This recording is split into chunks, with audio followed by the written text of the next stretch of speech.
দিছিলা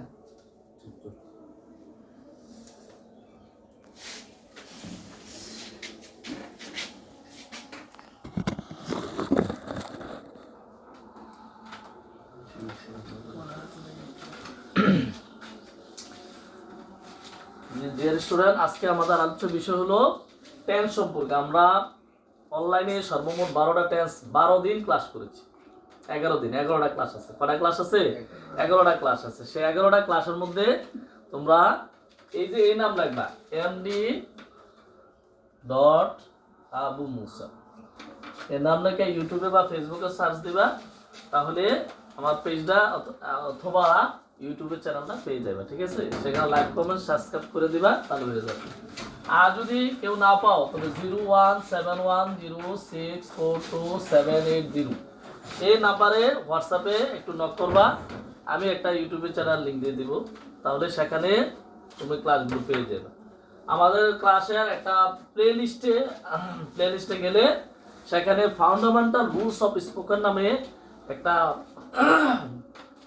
ফাইল আছে।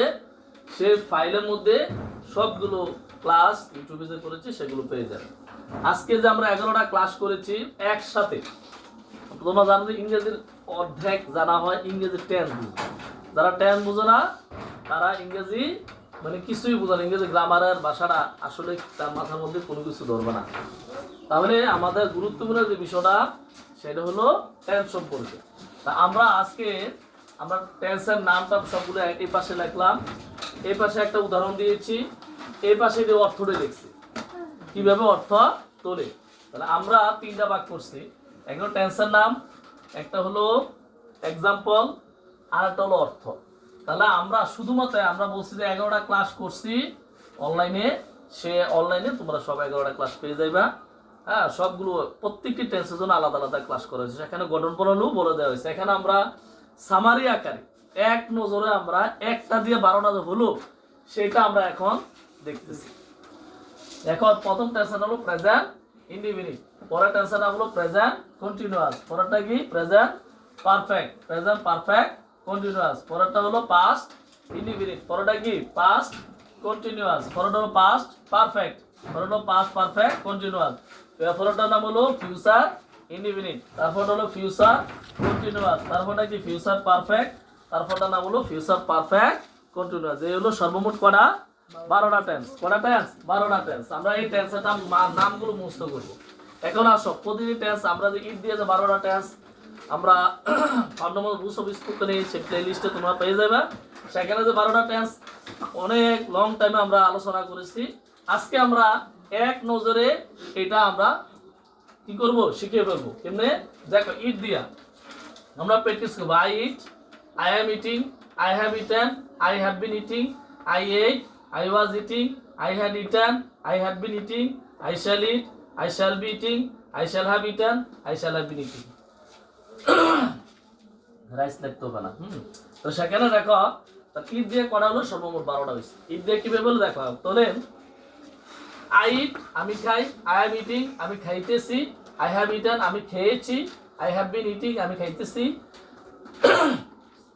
I ate আমি খাইলাম, I was eating আমি খাইতেছিলাম, I had eaten আমি খাইলাম, I had been eating আমি খাইতেছিলাম, I shall eat আমি খাবো, I shall be eating আমি খাইতে থাকবো, I shall have been eaten আমি খেয়ে থাকবো, I shall have been eating আমি খাইতে থাকবো। এই হলো 12টা অর্থ।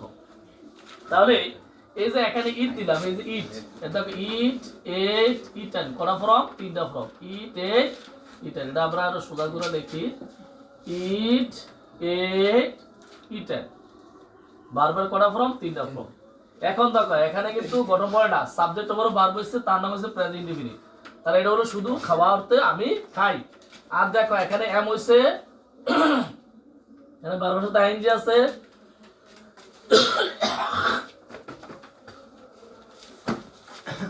ঠান্ডা তো সেজন্য। আচ্ছা, এম হচ্ছে এখানে আইএনজি আছে, তাহলে এটা বলবো আমরা প্রেজেন্ট কন্টিনিউয়াস টেন্স। তাহলে প্রেজেন্ট কন্টিনিউয়াস টেন্স কিভাবে চিনবো? এম আছে আইএনজি আছে, আর বাংলাতে কিভাবে চিনবো? তেসি তেসো তেসে থাকবে, তখন ইট তো খাইতেছি হবো, ইটিং। শুধু এখানে ইট তো খাই, এখানে ইটিং অর্থ হলো খাইতেছি লাগিয়ে দেবে, তেসি অর্থ লাগিয়ে দেবে, তাহলে অর্থটা হয়ে গেল। এখন দেখো এখানে কিন্তু বার 1 এখানে বার 1 কিন্তু এখানে বার 3, তাহলে বুঝাচ্ছে হ্যাভ হ্যাজ, এখানে কিন্তু হ্যাভও আছে হ্যাজ, যদি এখানে এই উদাহরণ আমরা হ্যাভ আসছে, হ্যাভ থাকলে আমরা বুঝব প্রেজেন্ট পারফেক্ট টেন্স। কোন টেন্স? Present perfect. এখন এটা অর্থ হবো খেয়েছি, অর্থ কি হইব? খেয়েছি। তার প্রেজেন্ট পারফেক্ট কন্টিনিউয়াস টেন্স দেখো এখানে আমরা হ্যাভ বিন থাকবে, কি থাকবো? Have been. চিনিবার উপায় কিন্তু ইংরেজিতে আছে যে কোনটা দিয়ে আমরা কি টেন্স চিনব। এখানে ভার্বের সাথে আইএনজি থাকবে, তখন এটার অর্থ এটা অর্থ কিন্তু সেম। এটা পার্থক্য আছে, যদিও এটা হ্যাভ বিন এর সাথে আইএনজি অর্থ এক, এম ইজ এর সাথে আইএনজি অর্থ এক, অর্থ এক হইলো টেন্সের নাম ভিন্ন। পাস্ট ইনডিফিনিট টেন্স কিভাবে চিনবো? সাবজেক্টের ভার্বের ফর্ম দেখো দ্বিতীয় ফর্ম যদি ব্যবহার হয়, একমাত্র একটা টেন্সে ভার্বের দ্বিতীয় ফর্ম হয়, এগুলো পাস্ট ইনডিফিনিট টেন্সে। এই জন্য ফর্মগুলো যদি এই যে এখানে বেস ফর্ম আছে, স্ট্রং ভার্ব, ইরেগুলার ভার্ব, ভার্বের ফর্মগুলো কেউ যদি না পড়ে না স্টাডি করে, তাহলে কিন্তু টেন্সের ইয়াগুলো মানে টেন্সের সঠিকভাবে টেন্স প্রয়োগ করতে পারবে না, টেন্স নির্ণয় করতে পারবে না। টেন্স নির্ণয় না করতে হলে আমরা ন্যারেশন পারবো না, টেন্স না নির্ণয় করতে হলে আমরা অ্যাসাইনমেন্ট ইন্টারভিউ এগুলো আমরা নির্ণয় করতে পারবো না। এবং অনেকগুলো গ্রামার এগুলো টেন্সের সাথে কি আছে? সম্পৃক্ত আছে। এবং টেন্স দিয়ে কিন্তু আমরা অর্থ তুলি, এবং একটা সেন্টেন্স দেখলে এটা অর্থ কিভাবে তুলবো সেইটাই কিন্তু নির্দেশনা দেয় কে? টেন্সে। তো সেই জন্য এটা দিকে খেয়াল রাখতে হবে। এই জন্য ভার্বের দ্বিতীয় ফর্ম যদি হয় তাহলে এটা হলো পাস্ট ইনডিফিনিট টেন্স। আর ওয়াজ এবং ওয়ার, এখানে ওয়াজ আছে, আইজে থাকলে পাস্ট কন্টিনিউয়াস টেন্স।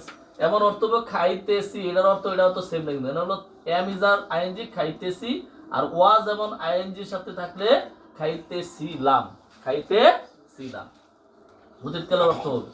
এরপরে ভার্বের তৃতীয় ফর্ম কিন্তু এর আগে হেড আছে, এখানে হ্যাভের পরে তৃতীয় ফর্ম, এটা হেডের পরে তৃতীয়, হ্যাভের পরে তৃতীয় খেয়েছি, আর হেডের পরে তৃতীয় ফর্ম খাইলাম, খাইলাম, অর্থেরও পার্থক্য আছে।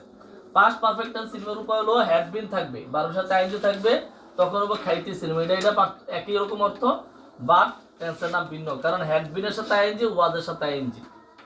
তারপর হলো আমরা জানি ফিউচার ইনডিফিনিট, এটা সিনের উপায় আছে, শুধু শ্যাল ইট, তখন হবো খাবো, খাওয়া, যদিও এটার অর্থ কিন্তু খাওয়া, ইট অর্থ কি?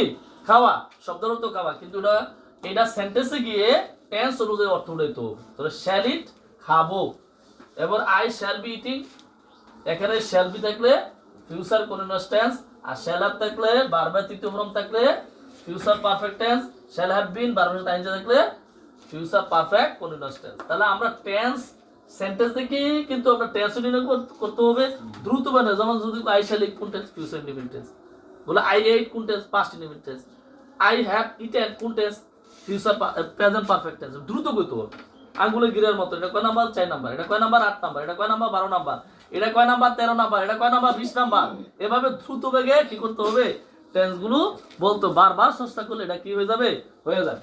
তাহলে আমরা ইট দিয়ে করা পাইলাম সর্বমোট 12টা টেন্স নির্ণয় করতে পারলাম। এখন আমরা যদি বলি যে আরেকটা ক্রিয়া নেই, যদি এখানে আমরা do did done, do did done, এখন দেখো আমরা নতুন একটা তৈরি করব, আবার নতুন করে নামতার মতো মনে করো আমরা গুণ 1 থেকে 10 পর্যন্ত পড়াই, যদি আমরা একটা গুণ দিই যে 20 গুণ 10, তাহলে কি নামতাটা গুণটা তারা পারবা? কারণ 1 থেকে 10 পর্যন্ত যে পারে বাকি সব গুণ পারে।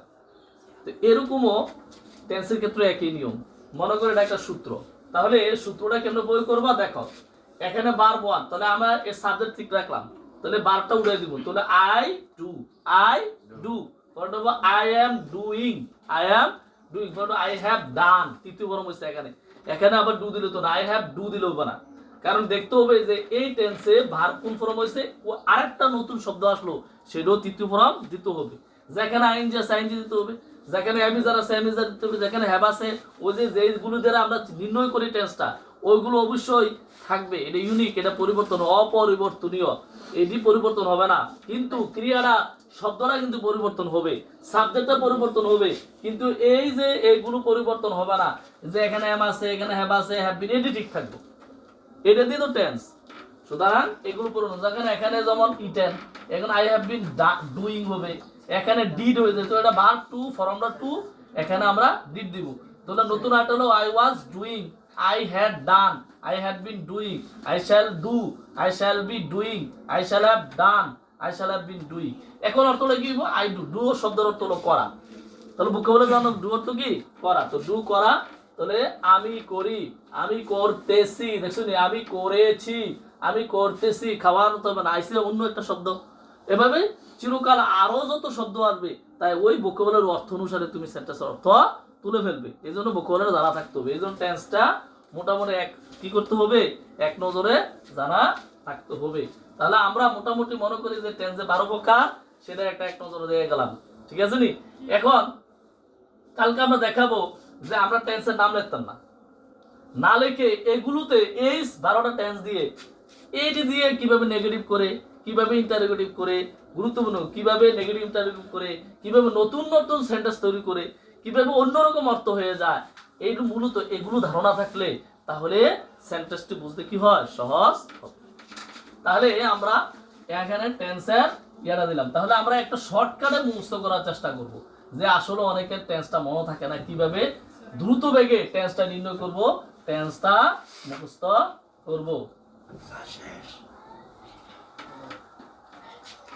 সেটা দিয়ে আমরা শেষ করে দিচ্ছি। একটা হলো দেখো, am, is, are, was, were, shall be, will be, shall be, will be, এগুলো থাকলে কন্টিনিউয়াস টেন্স। এগুলো থাকলে কোন টেন্স?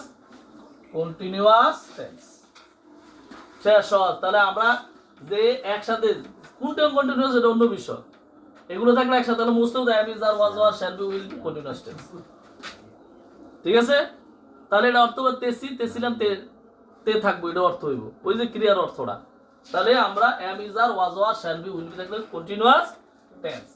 হ্যাভ, হ্যাজ, হ্যাড, এই তিনটা টেন্স থাকলো পারফেক্ট টেন্স। কি টেন্স? পারফেক্ট টেন্স, ঠিক আছে নি? তারপরে হলো তোমার হলো দেখলো am, is, are, was were shall be will থাকলে continuous tense, have, has, had থাকলে কি পারফেক্ট টেন্স। তারপরে দেখো হ্যাভ, হ্যাজ, না হ্যাভ বিন, শুধু হ্যাভ, হ্যাড, তারপর হলো শ্যাল হ্যাভ, উইল হ্যাভ, লোকে এর সাথে বিন থাকলে পারফেক্ট কন্টিনিউয়াস টেন্স। কোনটা? Perfect continuous tense. তাহলে আমরা এক নজরে শিখতে পারলাম কি continuous tense. Am, is, are, was were shall be will be. Am, is, are থাকলে প্রেজেন্ট কন্টিনিউয়াস, ওয়াজ আর থাকলে past continuous, shall be will be থাকলে ফিউচার কন্টিনিউয়াস। এবার পারফেক্ট টেন্স, হ্যাভ, হ্যাজ থাকলো প্রেজেন্ট পারফেক্ট টেন্স, হ্যাড থাকলে past perfect tense. আরেকটা past perfect আছে shall have, কি থাকবো? শ্যাল হ্যাভ বা উইল হ্যাভ, এইটু থাকলো পারফেক্ট টেন্স, ঠিক আছে নি? তাহলে হ্যাভ, হ্যাজ থাকলে প্রেজেন্ট পারফেক্ট টেন্স, শুধু হ্যাড থাকলে past perfect tense, shall have been, will have থাকলে ফিউচার পারফেক্ট টেন্স। শেষ। এবং শুধু পারফেক্ট একসাথে করে নিলাম, 3 এ 3 এ 6।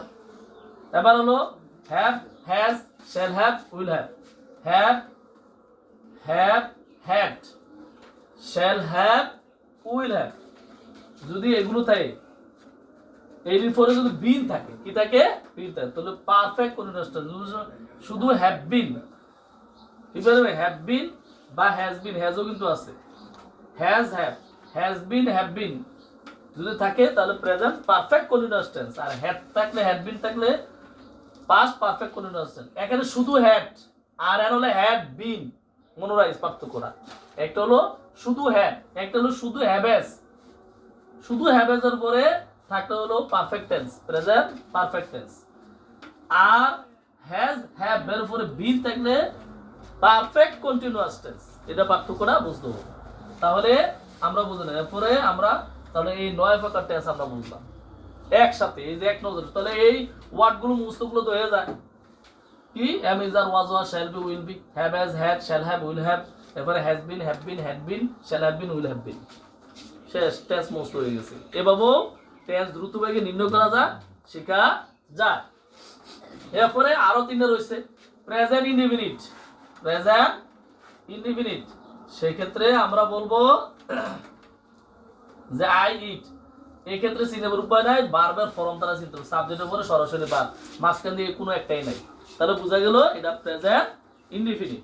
পাস্ট ইনডিফিনিট আই এট নাম লিখলাম না, টেন্সের নাম লিখলাম না, তাহলে ভার্বের দ্বিতীয় ক্রম যদি এগুলো কোনো একটা নাই বা সরাসরি এটার পর এটা আসছে, তাহলে বোঝা গেল এটা পাস্ট ইনডিফিনিট। তাহলে বোঝা গেল যদি ভার্বের এগুলো কোনো একটা না থাকলে হয় প্রেজেন্ট ইনডিফিনিট না হলে পাস্ট ইনডিফিনিট। এটা সহজ হিসাব। তাহলে এটা মুখস্থ নিয়ে দুটো আছে এমনি সিনালাম কথা, ঠিক আছে নি? আর যদি তোমার শ্যাল থাকে, যেমন আই শ্যাল ইট, শুধু শ্যাল থাকে, এখানে হলো মনে রাখবা শ্যাল বি উইল বি, আর শুধু শ্যাল, এরপরে বার ফরজ, তাহলে ওইগুলো তাহলে হবে এটা ফিউচার ইনডিফিনিট। তাহলে এর 3 প্রকার, এর 9 প্রকার, সর্বমোট কয় প্রকার? 12 প্রকার। এভাবে কি করতে হবে? মুখস্থ করতে হবে। যদি একটা নেই দিয়ে সবই মুখস্থ করো, যা eat, I meeting, I have eaten, I had been eating, কোনো নামও মুখস্থ করো, শুধু এক্সাম্পল মুখস্থ করো, তাহলে টেন্সটা কিন্তু মুখস্থ হবে। তাহলে আজকে পারবা না? অবশ্যই পারবা। ধন্যবাদ।